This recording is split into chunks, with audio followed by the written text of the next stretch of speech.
Viagens na minha terra. Almeida Garrett.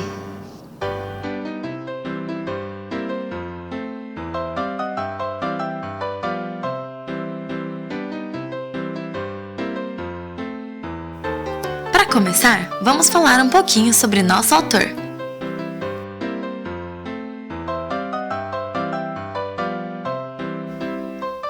A nossa história começa em 4 de fevereiro de 1799, quando na cidade do Porto, em Portugal, nasce João Batista da Silva Leitão, filho do selador-mor da alfândega. Muitos não o conhecem por seu nome de batismo, que foi esse que eu acabei de falar, mas sim pelo nome que ele adotou um tempo depois, proveniente da sua própria família, o famoso Almeida Garrett. Sua infância? Bem, ela não vai ser muito importante para o entendimento agora, então vamos passar direto para o ano de 1816, que foi quando Garrett foi estudar Direito na Universidade de Coimbra. Lá, ele teve o primeiro contato com ideias um tanto quanto, vamos dizer, liberais.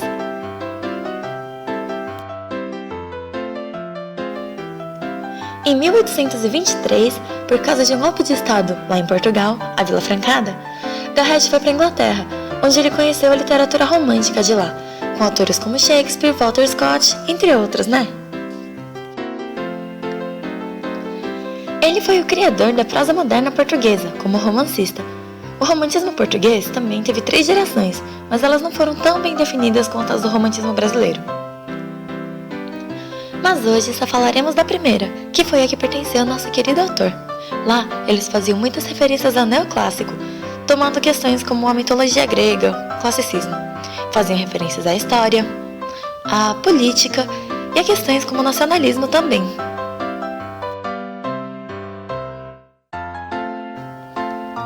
Além do mais, havia muito subjetivismo e idealizações, com a utilização das chamadas figuras de linguagem, como as metáforas e comparações.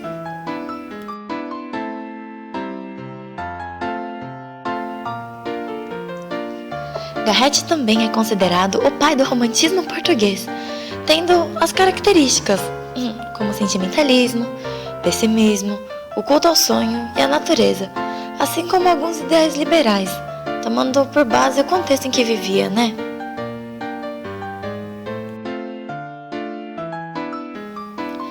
Agora que vocês já conhecem um pouquinho o nosso autor, vamos falar sobre as características da sua obra.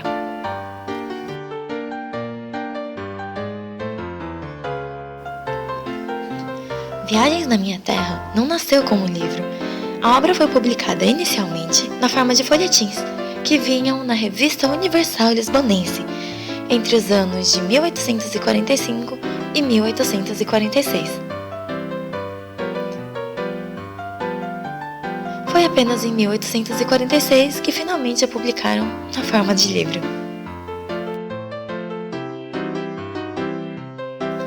Podemos dizer que o livro é composto de 2 focos. O primeiro é o relato pessoal do autor, que é assim chamado porque ele se baseia em fatos verídicos, em uma viagem que o autor realmente fez com um amigo. O segundo é a novela, que é apresentado no livro como um romance romântico.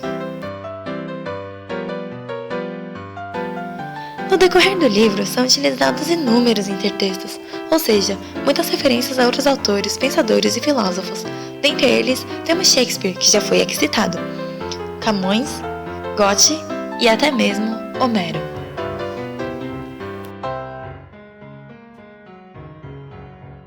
Também são utilizadas muitas digressões. E o que são elas? Bem, vamos supor que temos um casal e estamos falando deles e contando uma história, quando de repente aparece uma flor na paisagem. Daí começamos a falar da flor, de como ela é bonita e tal. E depois do nada, voltamos ao assunto. Bem, a digressão nada mais é que uma mudança intencional de tema, um desvio no assunto.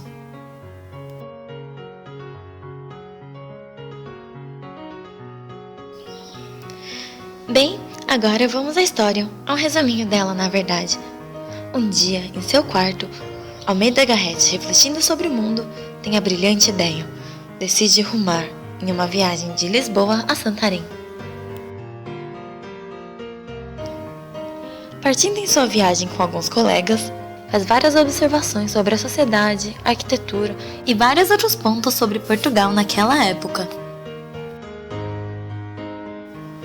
Em uma de suas reflexões, viu o decadentismo da literatura portuguesa, ao ponto de demonstrar uma receita existente para escrevermos a literatura original de Portugal.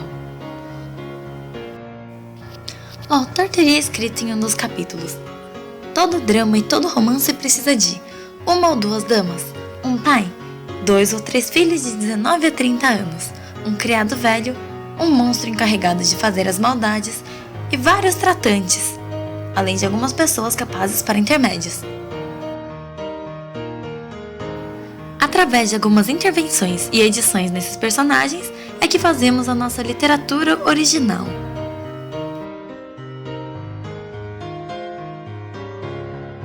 Chegam então ao Vale de Santarém, que é elogiado por sua beleza, harmonia e serenidade, sendo comparado até ao próprio Éden. Lá, em meio às árvores, Garrett depara-se com uma janela, cuja beleza o encanta tanto, ao ponto de fazê-lo imaginar quem foi o sortudo ou a sortuda que já morou ali um dia.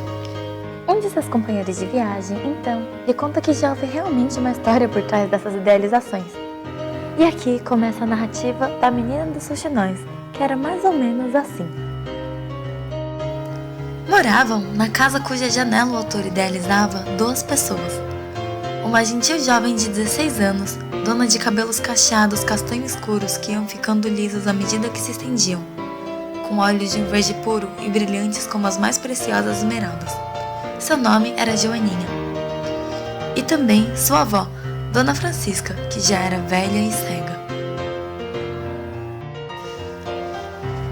Frei Diniz era um religioso franciscano, velho conhecido da família, que todas as sextas-feiras aparecia naquela casa para trazer notícias.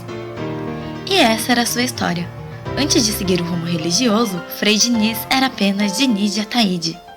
Ele já foi combatente do exército na Guerra Peninsular. Também já seguiu o rumo da magistratura, para só depois, por algum outro motivo, entrar para a Ordem dos Franciscanos. Em uma de suas visitas, o Frei leva à velha senhora uma carta de Carlos, outro neto de Dona Francisca que estava lutando na Guerra Civil Portuguesa. Porém, na carta só havia lembranças a Joaninha, que era sua prima. A velha senhora, nada. Carlos estava na guerra entre miguelistas e liberais, que foi a Guerra Civil Portuguesa para decidir quem governaria o país após Dom João VI ter morrido. Dom Pedro I, que era conhecido como Dom Pedro IV em Portugal, ou Dom Miguel.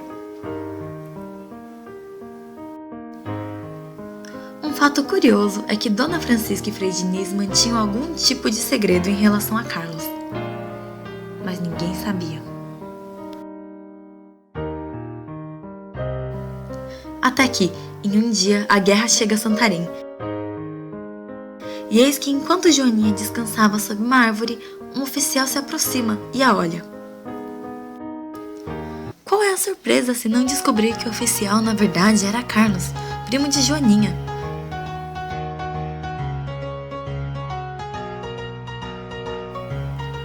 Trocam, após muito tempo, um abraço e um beijo apaixonados.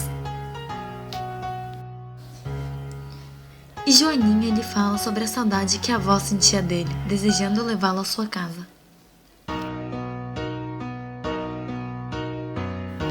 Em seus pensamentos, Carlos está convicto de seu amor por Joaninha.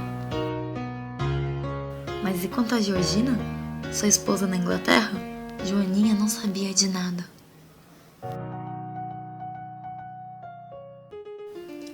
Carlos então retorna à guerra, pois um conflito se anunciava.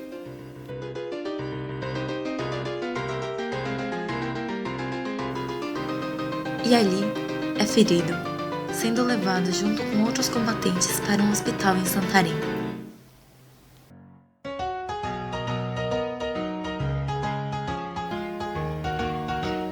Acorda então em um quarto no convento de São Francisco, em Santarém, na companhia de uma bela moça e de um frade.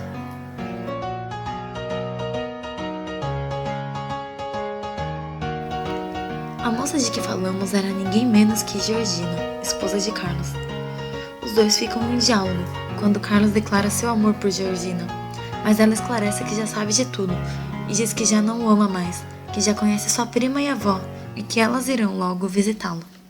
Após Georgina contar que quem havia lhe falado sobre sua situação em Santarém era o frade, Carlos se enfurece e o amaldiçoa, reage insultando-o, acusando de ter matado seu pai, feito sua avó cega de tanto chorar e difamado sua família. O Frei diz que nada disso é verdade. Então é trazida à tona uma verdade que ninguém sabia. Frei Diniz é, na verdade, o pai de Carlos. Após o susto e todas as explicações sobre o que ocorrera, Carlos o reconhece como pai. O abraça sua avó, sai do quarto e não mais retorna. Manda, só 3 dias depois, uma carta a seus familiares. E os últimos acontecimentos sabidos sobre a história foram: Frei Diniz saiu de Santarém, não se sabe para onde. Georgina foi pela estrada de Lisboa em uma carruagem, levando consigo Joaninha e Dona Francisca, que já estavam meio loucas. Já sobre Carlos, não houve mais notícias. E esse, por enquanto, é o fim que leva a nossa novela. De volta ao relato da viagem, entre outras reflexões do autor, e após ter ido ao centro de Santarém e já estar retornando, Garrett depara-se com a casa onde ocorreu o episódio da menina dos rouxinóis, percebendo que seria sexta-feira, o dia da visita do Frei Diniz. Ao aproximar-se da casa e entrar, depara-se com 2 de seus personagens, Frei e a velha cega. O Frei conta-lhe, então, que Joaninha já está no céu. E quando questionado sobre o destino de Carlos, Diniz se assusta, pois não sabe como Garrett poderia saber da história. Mas acaba entregando-lhe a carta que Carlos havia enviado, 3 dias após sua partida. Lembram? Os capítulos finais são as cartas de Carlos à sua prima, explicando tudo. Carlos conclui que Joaninha sempre foi seu verdadeiro amor, mas recusa-se a estar com ela ou com qualquer outra mulher, pois assim só as faria sofrer. Joaninha, como já foi dito anteriormente, enlouqueceu e morreu. Georgina converteu-se ao catolicismo, fundou um convento na Inglaterra e tornou-se abadesa. E o rumo de Carlos foi tornar-se barão. Será deputado qualquer dia, ainda cita o autor. Tenho visto alguma coisa do mundo e apontado alguma coisa do que vi. De todas quantas viagens, porém, fiz, as que mais me interessaram sempre foram as viagens na minha terra. Almeida Garrett.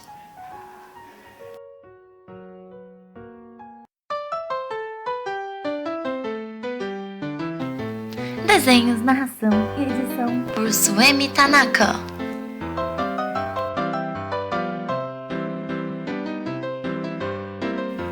Colégio 8 de Maio. Trabalho realizado para a matéria de língua portuguesa sob orientação do professor Ricardo Henrique Clemente.